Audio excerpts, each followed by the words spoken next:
Trump endorsed Senate nominee in Georgia, Herschel Walker, has been one of the worst political candidates we've ever seen run for Senate. Just yesterday, the second woman to say that Walker allegedly pressured her into having an abortion gave a press conference. She appeared on camera, though she did not disclose her name. At the presser, she came forward with what she claims to be new evidence supporting their relationship. See that picture there. I should tell you, Walker says this woman is lying. NBC News has not independently verified her claims. But Walker has said that he supports a national ban on abortion. He has called abortion murder and does not support exceptions for rape or incest. This is precisely the kind of vetting problem that everyone in Republican circles was warning about back when Donald Trump handpicked the former football star and Celebrity Apprentice contestant to be his chosen Senate candidate in Georgia. But it's not the only big problem with Walker's candidacy. There are many. But another one is that he doesn't really live full-time in Georgia. Like failed Pennsylvania Republican Senate candidate Mehmet Oz, Walker's a carpetbagger. Now, it's true, Walker has strong roots in the state of Georgia. He played college football at University of Georgia, won the Heisman Trophy. But today, a new report shows Walker is getting a tax break on his house in Dallas, Texas, one that is intended only for a primary residence. Walker's campaign did not respond to a request for comment from the New York Times. We've also reached out and have not heard back. The new information calls into question Walker's standing as a real resident running for Senate in the state of Georgia. Charles Bowe lives in Atlanta, Georgia. He's a columnist for the New York Times. He's written quite a bit on Herschel Walker's campaign, and he joins me now.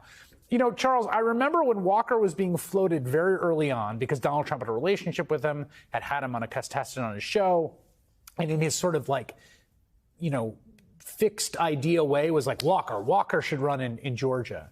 And at the time, I remember reading a bunch of articles being like, well, he doesn't live in Georgia. He lives outside Dallas. He probably should live in Georgia. And that issue is still there, even though it does seem like it went away. It's not like Warnock tried to do to Walker what Fetterman did to Oz.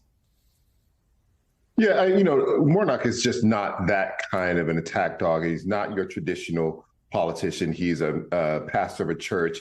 You get that sensibility from him.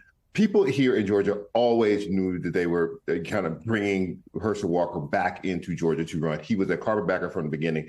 That is the least of the problems, however, with the running of Herschel Walker. He is completely ill-equipped to be a senator or elected official of any sort on any level. And everyone here knows that. Even the people who vote for him know that, but they are locked in. Now they have no other candidate. When they had a chance to really challenge Herschel Walker, which had been in the primaries, no one did it because he was Donald Trump's pick.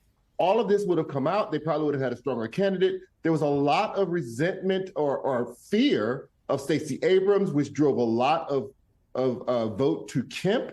I don't know if people remember this, but Marjorie Taylor Greene once said on, I think it was on a podcast, that her voters were telling her that they would move out of the state rather than be governed by Stacey Abrams. The idea of a black person, a black woman, Stacey Abrams, governing the people of Georgia freaked people out. And so Kemp had that advantage. Walker, or the candidate who is in the Republican seat on the Senate side, would have also had it, but he's terrible. And so he didn't have it. And so this is a big problem. This idea of him being a carpetbagger and getting a tax break in Texas only adds marginally to that because there's so much other stuff that disqualifies him from being a senator from Georgia. I mean, the thing about Herschel Walker, and here's where I do think there's a little bit of a similarity with Mehmet Oz. It's like when Mehmet Oz was running for senator in Pennsylvania, I was like, what's the argument? What's the logic? Mehmet Oz, Pennsylvania senator. Right? Like Pat Toomey, he was a Republican congressman before. Like, Katie Britt, who just got elected in Alabama, worked in Alabama politics. I believe she was a Richard Shelby staffer in Alabama, right? So, there's certain logic there. It's like, why is this person going to be a senator from this place? There's literally no reason other than name recognition and Donald Trump likes him. That is the sum total of the argument for why this individual should represent this state in the U.S. Senate. I mean, I think they can make a slightly stronger case if, in fact, he had any other qualification to be a senator, which he does not.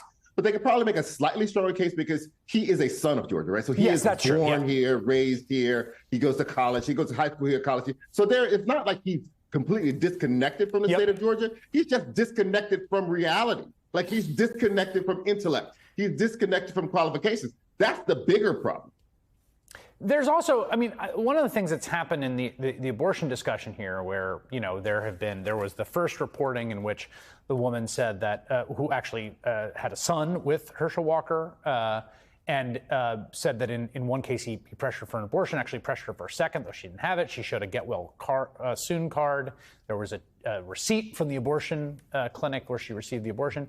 You know, a lot of this is sort of the way that it's been kind of characterized as like, oh, these dark stories from his past. But to me, the key thing is he would vote for a national abortion ban. Like that is the position that he is running on.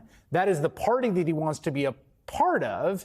And this demonstrates the fundamental hypocrisy or unseriousness about that. I wonder what role you think, given on this day when we have news the Georgia Supreme Court has now reinstated the state's ban of abortion after 6 weeks. What role abortion has played in this race? What role you think it will play in the last few weeks of the runoff? I think it has played a role in this race in the same way that it has played in other races. Because it is not a separate line on the ballot, it plays a little bit less of a role. Yep. You have to kind of vote by proxy that this person is with the party that opposes the thing that I am in favor of. I think the big question, though, the thing that we don't talk enough about is that child is alive. Yeah. Right. This is the party that talks incessantly about absent Black fathers, and Herschel Walker is by all measures an absent Black father to that child. How the Republicans in this state have twisted themselves into knots to not kind of put Herschel Walker into the basket they put all other Black people in. Right? If any other Black person on the liberal side would show up not being able to make a sentence, they'd attack and lambast that person. But not Herschel Walker, because he's saying what they want to hear. Any other Black person who was an absentee father, who was advocating for abortion for the people who he impregnated, would be lambasted by these people. But because he's saying the things that they want to hear, they excuse it.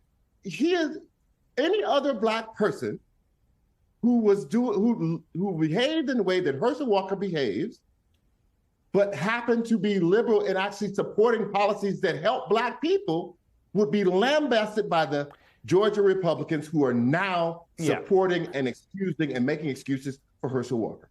Yeah, I mean, the way that I've run the thought experiment in my head is just take 30 seconds to consider what would be the electoral results in the divided state of Georgia if the Black Democratic nominee for a statewide office had Herschel Walker's package. I mean, it's just like, obviously, it doesn't, you know, it's not going to happen. You've now got the full team trying to pull him over the finish line, including the Governor Brian Kemp, who I think helped him probably the first time around because he's relatively popular and was on the ballot. He's not this time. He will be campaigning for him. I wonder if you think how much that matters, that A, it's a runoff without any other offices, or B, that Kemp is campaigning for him. Listen, Kemp has to do this to stay in the good graces of the Republican Party, because Donald Trump already hates him. And so the only other part of the party that he can appeal to is the Senate Republicans, Mitch McConnell and the like, who need help. They want to have the extra seat, even though it doesn't mean that they're going to get control of the Senate. It does strengthen their hand in the Senate. Kemp is trying to stay in their good graces. Kemp wants nothing to do with Herschel Walker, and he proved that during his campaign for governor. And no one wants to touch Herschel Walker, but they have to stay in the good graces of the Republican Party. And so they do their due diligence. They do what the party is asking them to do. Yeah, it has been quite a spectacle, this entire race. Charles Blow, great pleasure to have you on. Have a great holiday. Thank you.